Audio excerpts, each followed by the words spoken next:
Most people think financial failure looks dramatic. A gambling addiction, a luxury car they can't afford, a six-figure mistake. But real financial destruction is quieter than that. It looks responsible. It looks normal. And that's why it's dangerous. Because the habits slowly killing your future wealth are usually the same. Habits society rewards you for having, working harder, playing it safe, waiting until you feel ready. Sounds smart, until you realize 10 years disappeared, and your financial life still feels fragile. So in this video, we're breaking down the 10 financial habits, quietly destroying your future wealth. From the subtle behaviors most people ignore, to the final habit that traps millions of ambitious people in permanent financial survival mode. And no, this isn't just about saving money. It's about understanding the behaviors that silently decide whether your future becomes freedom or maintenance. Let's start with one almost everyone thinks is harmless. Number 10, treating small expenses like they don't matter. Most people laugh at the idea that coffee is ruining their future. And honestly, they're partially right. Your future isn't collapsing because of one coffee. It's collapsing because your brain learned that repeated financial leakage doesn't matter.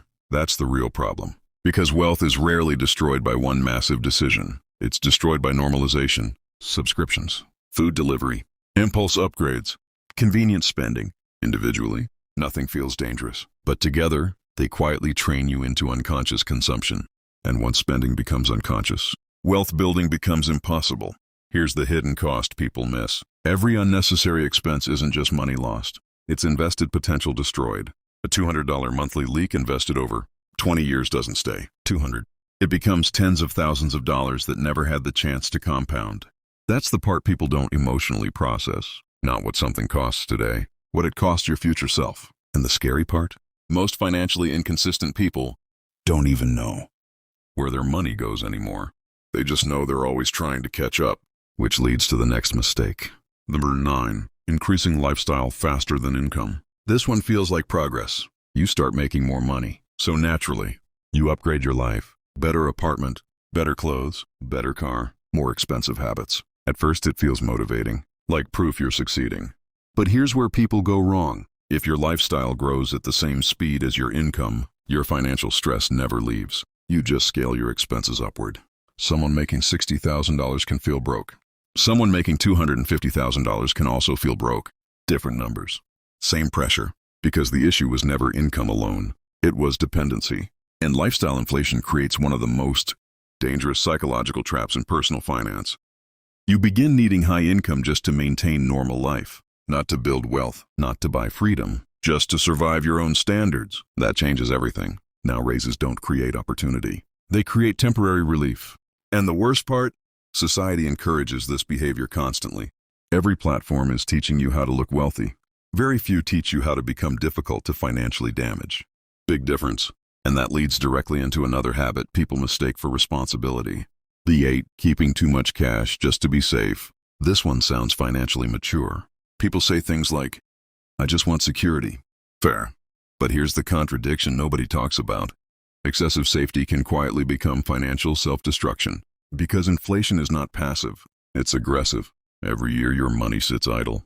Purchasing power erodes. Slowly, invisibly, and psychologically cash creates a dangerous illusion. It feels productive because it feels secure. But parked money is often dying money. Now obviously emergency funds matter. Stability matters. But many people hide in cash because investing feels emotionally uncomfortable. That's the deeper issue, not lack of knowledge. Fear of uncertainty. And fear has a massive financial cost, especially over decades. Someone who delays investing for 10 years, waiting to feel safe, often loses more wealth from hesitation than from market crashes themselves. Because time matters more than perfection. Compounding rewards participation, not emotional readiness. And this is where things start getting deeper. Because some habits don't just hurt your money. They reshape your identity. Number 7, believing hard work automatically creates wealth. This is one of the biggest lies ambitious people inherit. Work hard, stay disciplined. Eventually it pays off. Sounds fair, but reality is harsher than that. Hard work alone does not create wealth. Leverage does. Ownership does. Systems do. You can work 14 hours a day and still remain financially vulnerable if all your income depends on your constant labor. That's not wealth. That's high-effort survival. And millions of intelligent people fall into this trap. Because productivity feels meaningful. Being busy feels valuable. But financially, There's a difference between generating income and building assets. One keeps you alive, the other changes your future. And here's the psychological danger. When your identity becomes tied to working harder, you stop asking more important questions. Questions like, what happens if I stop working? Is my money compounding without me? Am I building systems or dependency?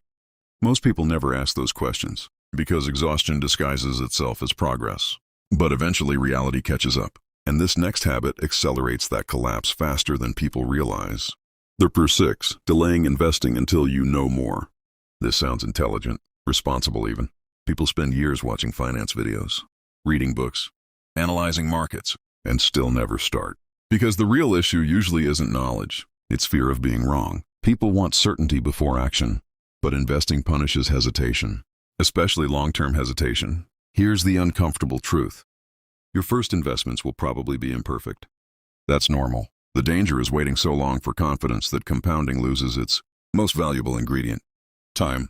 A person investing modestly at 25 often massively outperforms someone investing aggressively at 40, not because they're smarter, because they started. And psychologically, delayed investing creates another hidden problem. You begin identifying as someone preparing instead of someone building. That identity matters because preparation feels productive, but eventually it becomes avoidance. And avoidance compounds too, quietly, year after year. Now this is where the conversation shifts, because up until now, these habits sounded financial, but underneath them, something deeper is happening. You thought this was about money. It's not. It's about how you think. Because financial destruction rarely begins in your bank account. It begins in your emotional patterns, your need for comfort, your fear of uncertainty, your obsession with looking successful before becoming stable. Money simply exposes those behaviors over time. That's why two people can earn the same income and end up living completely different futures. One builds optionality, the other builds dependence. And from this point forward, the habits become less visible, but far more destructive. Etten using investing as entertainment. This habit exploded over the last few years. People don't invest anymore. They stimulate themselves financially. Constant trading, market obsession, daily portfolio checking, chasing hype stocks, following financial influencers like sports teams. It feels productive, fast, intelligent. But here's the problem. Entertainment and wealth building operate on opposite timelines. Entertainment rewards stimulation. Wealth rewards patience. And most people cannot emotionally tolerate slow progress anymore. That's why long-term investing feels boring, because modern attention spans were trained to expect constant excitement. But boring is often where wealth actually grows. Quiet investing, consistent investing, emotionally detached investing, not flashy, not viral, effective. And psychologically, investment entertainment creates another dangerous illusion. It makes people feel financially sophisticated while staying financially unstable. Knowing stock market terminology doesn't automatically mean you're building wealth. Sometimes it just means you consume finance content. Big difference. And the next habit becomes almost inevitable once attention replaces strategy. Number 4, optimizing appearance instead of net worth. This one quietly destroys ambitious people, especially online, because modern culture rewards visible success immediately. Nice apartment, luxury watch, expensive vacations, high-status lifestyle, and the pressure is relentless. People don't just want financial freedom anymore. They want the appearance of financial freedom as fast as possible. But appearances create invisible obligations. Car payments, lifestyle maintenance, social comparison, status addiction. And eventually, your financial decisions stop serving your future. They start serving your image. That's dangerous, because image-based spending never ends. There's always someone richer, always someone more successful, always another upgrade. And this creates a brutal psychological cycle. You become financially trapped trying to look financially free. Read that again, because that sentence explains millions of lives. And here's the deeper issue. When people build identity through appearance, they stop tolerating delayed gratification. But delayed gratification is where wealth compounds, which brings us to one of the most socially accepted financial mistakes of all. 3, depending on one income source. This feels normal because society normalized it. One job, one paycheck, one income stream. That's the default model. But financially, it's fragile. Painfully fragile, because if one source supports your entire life becomes vulnerable to one disruption. Layoffs, burnout, economic shifts, industry collapse. Suddenly everything changes. And most people don't realize this until stress enters the room. That's when financial fragility becomes visible. Now, this doesn't mean everyone needs 7 businesses. That's internet fantasy. But relying entirely on one active income source creates permanent pressure, because your survival remains attached to constant performance, and pressure changes behavior. It makes people tolerate jobs they hate. Stay financially passive. Avoid calculated risks, not because they're lazy, because they're cornered. The wealthy understand something most people eventually learn too late. Income buys survival, assets buy leverage, multiple cash flows buy resilience. And resilience changes how you think, which leads to the second most destructive habit on this list. Number 2, confusing consumption with reward. This habit is emotionally powerful, because people genuinely believe they deserve spending after working hard. And to be fair, sometimes they do. The problem is frequency. Modern life turned consumption into emotional regulation. Bad day, buy something. Stressed? Upgrade something. Feeling behind? Spend to feel successful again. Consumption becomes therapy. And that creates a terrifying financial pattern. You never fully recover financially, because every emotional dip triggers spending. The cycle resets constantly, and businesses understand this extremely well. That's why so much marketing focuses on identity and emotion, not utility. People rarely buy products. They buy emotional relief, status, comfort, escape, validation. But emotional spending has a hidden long-term consequence nobody talks about. It disconnects effort from progress. You work harder, but your lifestyle absorbs the reward before your future ever sees it. So despite increasing income, your financial position barely changes. And eventually you wake up with a painful realization. Years passed. You earned money, but you didn't build much. Now the final habit is the most dangerous of all, because it hides beneath almost every other mistake on this list. 1. Building a life that requires you to keep running forever. This is the habit quietly destroying more futures than almost anything else. And most people never see it happening, because externally, life looks fine. Stable career, consistent income, normal spending. But underneath, everything depends on momentum. If they stop working, the system breaks. If income slows, stress appears immediately. If an emergency happens, panic enters fast. That's not wealth. That's maintenance. And this is the real financial divide nobody explains properly. Poor people struggle to survive. Middle-class people often struggle to maintain. Wealthy people build systems that reduce dependency. Completely different game, because true wealth is not income. It's distance from financial fear, the ability to think long-term, to absorb shocks, to say no, to stop panicking every time the economy shifts. And here's the darkest part. Many ambitious people spend decades climbing toward lifestyles they secretly can't sustain.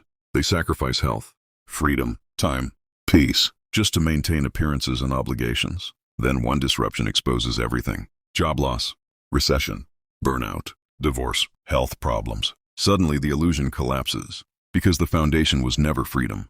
It was dependency disguised as success. And once you see that, you can't unsee it. Most financial destruction doesn't happen overnight. It happens quietly. One habit at a time, one rationalization at a time, 1 year at a time. That's what makes it dangerous. Because while people obsess over getting richer, very few stop to ask whether their current behaviors are quietly guaranteeing future fragility. And maybe the hardest realization is this. A lot of what society calls success is just expensive survival with better branding. But this still isn't the biggest financial trap people fall into. Because the next mistake goes even deeper. It changes how people think about freedom itself. And once that mindset takes over, escaping it becomes extremely difficult. So in the next video, top 10 financial behaviors that separate the richest 10%. We're breaking down the exact mindset shifts, behaviors, and systems that quietly move people from financial pressure into actual long-term leverage. Because avoiding destruction is one thing, building freedom is another.